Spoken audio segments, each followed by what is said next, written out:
welcome to another session of Development of Science Teaching Materials. I am your facilitator, Nihad Goni, and this is session 2, where we look at the guiding principles of improvisation. In this session, we shall look at the guidelines for selection of improvised materials. By the end of this session, you should be able to state at least 5 principles that should be taken in consideration when improvising any instructional material in science. Now, although improvised materials have several purposes for which they are selected, there are certain guidelines that must be followed for effective utilization. The guidelines for selection include the following. 1. The characteristics of the students should be analyzed so that the improvised materials can be within their abilities and interests. The characteristics of the students include their age, ability level, number in the class, gender, and physical impairment. The teacher should consider all these characteristics as he sources for the materials to use for the improvisation. This will help him to make a useful and effective improvised material for the lesson. Also, behavioral objectives of the lesson must agree with the improvised materials to be used. For example, if the behavioral objective is to help students to demonstrate static electricity, it is important to use ebonite rod, small piece of paper, and woolen piece of cloth or dry hair on the head. This will help the teacher to bring out the behavioral objectives of the lesson. Also, the number of students should be considered as the teacher selects and uses the material. The total number of students you are going to use the improvised material for should be very much important to your selection of material. This will help you to make the materials easily available for all your students.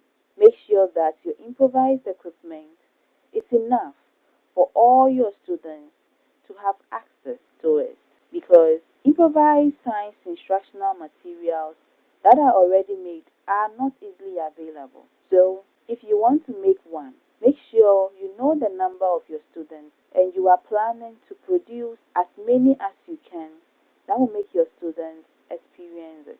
Also, consider the constraints attached to the materials.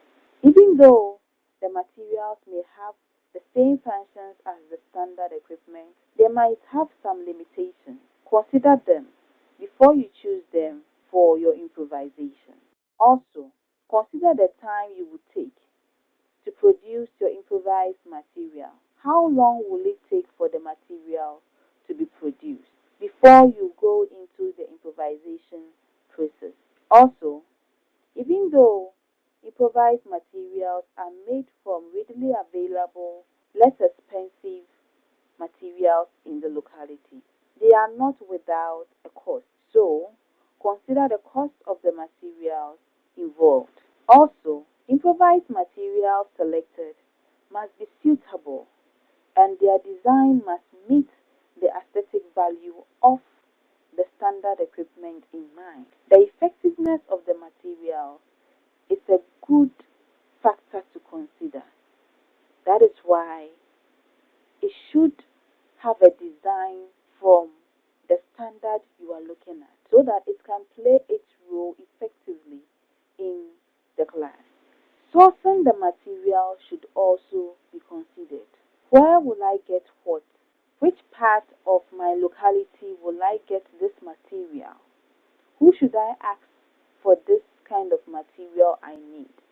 Consider all these when you are starting the improvisation process.